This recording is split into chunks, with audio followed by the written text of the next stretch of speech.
Hello everyone, welcome back to PRK's education. So आज का अपना टॉपिक है कारनोट्स हीट इंजन। ठीक है, ये काफ़ी इंपॉर्टेंट टॉपिक है आपके एग्जाम पॉइंट ऑफ व्यू, क्योंकि इस पर सवाल आता ही आता है और एक बार इसका अगर आप कंसेप्ट समझ गए तो कैसे भी टाइप का सवाल आ जाए आप आसानी से इसको सॉल्व कर ले जाओगे। ठीक है, तो आज हम लोग कारनोट्स हीट इंजन को अच्छी तरह से समझेंगे। ठीक है, तो देखो कारनोट्स हीट इंजन ये समझने के पहले हम लोग बात करेंगे हीट इंजन पर। ठीक है, हीट इंजन क्या होता है? हीट इंजन एक ऐसा इंजन होता है जो कि हीट को वर्क में कन्वर्ट कराने का काम करता है। ठीक है, हीट को हम लोग क्या में कन्वर्ट करा रहे हैं? वर्क के अंदर। तो अब ये कारनोट हीट इंजन क्या होता है? कारनोट हीट इंजन कुछ नहीं, ये एक special type of heat engine होता है। ये एक special type of heat engine होता है जिसकी जो इफिशियंसी होती है, इफिशियंसी को हम लोग नीटा से डिनोट करते हैं। ठीक है, इफिशियंसी काफ़ी ज़्यादा होती है, यानी कि मैक्सिमम होती है। यानी कि अगर मैं हाइपोथेटिकली अगर मैं बात करूँ तो इसके जितना इफ़िशियंट हीट इंजन बनाना इम्पॉसिबल है। ठीक है, तो मैक्सिमम इफिशियंसी वाला हीट इंजन कौन सा है? Carnot heat engine. ठीक है, तो इसको हम लोग समझना चालू करते हैं। देखो होता क्या है, कारनोट हीट इंजन के अंदर सबसे पहले आपके पास होता है एक सोर्स। सपोज ये है सोर्स। ठीक है, यहाँ पर मैं लिखूंगा ये सोर्स है, और आपके पास होता है एक सिंक। Source and sink. देखो सोर्स एक ऐसी चीज़ होती है जिसकी हीट कैपेसिटी इनफाइनाइट होती है। देखो इनफाइनाइट हीट कैपेसिटी, सोर्स की जो हीट कैपेसिटी है वो क्या होती है? इनफाइनाइट। हम लोग करते क्या है, हम लोग इस सोर्स से हीट निकालेंगे, इंजन में डालेंगे, और इंजन इस हीट को क्या करेगा? वर्क में कन्वर्ट करेगा, और कुछ बची कुची हीट हम लोग देंगे सिंक को। कंसेप्ट समझो, सोर्स से हम क्या करेंगे? हीट निकालेंगे, उस कुछ हीट से हम लोग वर्क बनाएंगे और बची कुछ हीट हम लोग सिंक में दे देंगे। कंसेप्ट समझ गए? ओके, मान लेते हैं कि सोर्स का टेम्परेचर T1 है, हीट हम लोग जो सोर्स से निकाल रहे हैं वो Q1 है, वर्क हम लोग W कर रहे हैं, और मान लो कि जो हीट हम लोग सिंक को दे रहे हैं वो Q2 है, और ये एज्यूम कर लो कि सिंक का टेम्परेचर T2 है। ठीक है, समझ गए? डायग्राम समझ गए? सोर्स का टेम्परेचर T1, उससे Q1 हीट निकाली, हीट इंजन ने क्या किया? उसको W वर्क में कन्वर्ट किया, फिर Q2 हीट हमने सिंक को सप्लाई की जिसका टेम्परेचर T2 है। ठीक है, तो ये बेसिक डायग्राम होता है आपके कारनोट हीट इंजन का। ठीक है, ये बेसिक डायग्राम आपको ज़िंदगी में नहीं भूलना है, क्योंकि इसका बहुत यूज़ होता है। ठीक है, क्योंकि अगर आप फार्मूला वगैरह भूल गए तो इससे बहुत हेल्प होगी, लेकिन मैं तो कहता हूँ फार्मूला याद ही मत रखो, हमेशा डायग्राम ही बनाओ और सॉल्व करो। ठीक है, तो ये काफ़ी इंपॉर्टेंट आपके लिए होने वाला है। ठीक है, अब हम लोग समझते हैं इफ़िशियंसी के बारे में।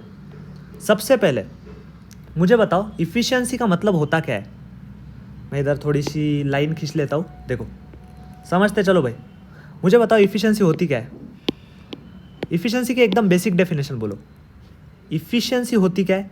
इफ़िशियंसी होता है आउटपुट अपॉन इनपुट। इफ़िशियंसी की सबसे बेसिक डेफिनेशन क्या होगी? Output upon input. कि भाई हमें कितना इफ़िशियंट हीट इंजन है वो कैसे पता चलेगा? Output upon input. अब अगर मैं आपको डायग्राम में बताऊँ तो आउटपुट सोचो क्या है? आउटपुट आपका W है, क्योंकि हमें आउटपुट की तरह मिल रहा है, और इनपुट दे कितने रहे हो आप हीट इंजन को? एनर्जी Q1 दे रहे हो, तो आउटपुट W है और इनपुट कितना है? Q1 है। समझ गए बात को? बहुत आसान है। देखो आउटपुट कितना है? W, और इनपुट कितना है? Q1। इतना समझ गए? तो इफिशियंसी का बेसिक एक फॉर्मूला क्या निकल के आया? आउटपुट अपॉन इनपुट से work upon heat given to the engine, Q1, W/Q1। Okay, अब आगे समझो। अब डायग्राम से मुझे ऐसा दिख रहा है कि जो आपका Q2 + W अगर मैं करूँगा तो वो Q1 के बराबर निकलेगा। थोड़ा सोचो, ये जो है Q1, ये सम है Q2 और W का, इनका जो सम होगा वही Q1 होगा, क्योंकि Q1 से ही W भी बन रहा है और Q1 से ही Q2 भी बन रहा है, तो W + Q2 = Q1 लिख सकता हूँ मैं। ठीक है, मैंने ये लिख लिया। अब मैं क्या करूँगा, ध्यान से सुनो। अब मैं यहाँ से W का फॉर्मूला निकालूंगा। देखो W का फॉर्मूला क्या आ जाएगा? Q1 - Q2। क्लियर है? अब इस इक्वेशन को मैं यहाँ पर पुट कर लूँ। देखो पुट करते हैं। देखो इफिशियंसी क्या है? आउटपुट अपॉन इनपुट, यानी कि W अपॉन Q1। W क्या निकल कर आया? Q1 - Q2 upon Q1। तो यहाँ से इफिशियंसी जो निकल कर आएगी, सोचो क्या निकल कर आएगी? 1 - Q2 अपॉन Q1। यस, ये है आपका पहला formula. Efficiency is 1 - Q2 upon Q1।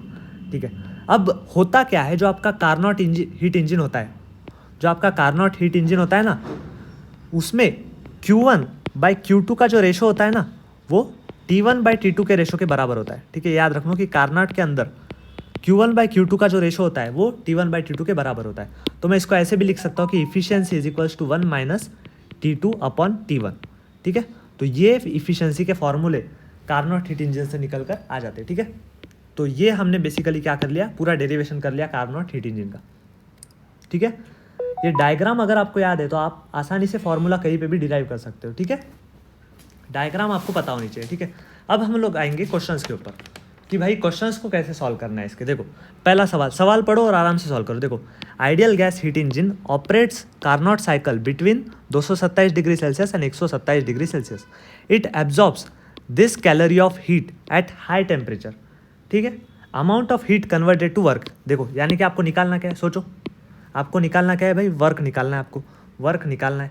Okay, और क्या कह रहा है, टेम्परेचर का ऑपरेशन दिया यानी कि आपको टेम्परेचर ऑफ सोर्स दिया यानी कि T1 दिया है, कितना दिया है 227 डिग्री सेल्सियस, और टेम्परेचर ऑफ सिंक यानी कि T2 दिया है आपको 127 डिग्री सेल्सियस। ठीक है, तो इससे मैं इसको एक बार केल्विन में कन्वर्ट कर देता हूँ ताकि झंझट ना रहे। तो इसका केल्विन निकल कर आ जाएगा, कितना निकल कर आ जाएगा, 227 प्लस 273 यानी कि निकल कर आ जाएगा ये 500 केल्विन, और ये निकल कर आ जाएगा 400 केल्विन। तो टेम्परेचर ऑफ सोर्स भी आपके पास है, टेम्परेचर ऑफ सिंक भी है, आपको वर्क डन निकालना है। ओके, और क्या देखे रखा है, और कुछ देखे रखा है। ओके देखो, it absorbs 6 × 10⁴ calorie heat at high temperature. अब इसका मतलब समझ रहे हो, एब्जॉर्ब्स हीट यानी कि समझ रहे हो, Q1 देके रखा है आपको, Q1 कितना देके रखा है 6 × 10⁴ कैलोरीज। ठीक है, इतनी हीट है भाई एब्जॉर्ब कर रहा है। अब बेसिक फॉर्मूले से आओ, समझो बात को। इफिशियंसी क्या होती है, आउटपुट अपॉन इनपुट। आउटपुट कितना है, वर्क डन। इनपुट कितना है Q1 कितना है आपका 6 × 10⁴। मैं एक बार लिख देता हूँ उस टाइप आपके लिए, आउटपुट अपॉन इनपुट। इनपुट क्या होता है Q1, तो ये निकल कर आ जाएगा वर्क अपॉन 6 × 10⁴। ठीक है, क्लियर है। और एक तरीका सोचो कि इफिशियंसी होता क्या है, हमने अभी देखा था 1 माइनस T2/T1, इसको हमने डिराइव किया था। तो इफिशियंसी बेसिकली क्या निकल कर आ जाएगी, 1 माइनस T2 कितना है, T2 कितना है 400/500। तो इफिशियंसी यहाँ से निकल कर आ जाएगी, कितनी निकल कर आ जाएगी सोचो, ये निकल कर आ जाएगी 100/500 यानी कि 1/5 यानी कि कितना 0.2। तो इफिशियंसी निकल कर आ गई 0.2। तो इस इफिशियंसी को हम लोग इस इक्वेशन में पुट कर सकते हैं, इस इक्वेशन में पुट कर दो तो देखो क्या आ जाएगा, 0.2 is equals to work upon 6 × 10⁴। तो ये आंसर आपका वर्क आ जाएगा 1.2 × 10⁴ कैलोरी। तो इतना आपने वर्क डन कर लिया है। ठीक है, so this is your final answer. तो काफ़ी आसानी से हो गया। देखो आपको वैल्यूज़ को इंटरप्रेट करना है, फॉर्मूला लगाना है, थोड़ा बहुत थिंक करना है, वैल्यूज़ इधर की उधर पुट करना है और अल्टीमेटली आंसर निकालना है। तो ये हमारा पहला क्वेश्चन था, काफ़ी आसान क्वेश्चन है। ओके, अगले क्वेश्चन पर आ जाओ। अगला क्वेश्चन पढ़ो, कार्नोट हीट इंजन जिसकी इफिशियंसी, अच्छा ये नीट 2023 का सवाल है। ठीक है, जिसकी इफिशियंसी 50% है, यानी कि आपको इफिशियंसी कितनी दे दी है 50%। 50% यानी कि इफिशियंसी की वैल्यू क्या है 0.5।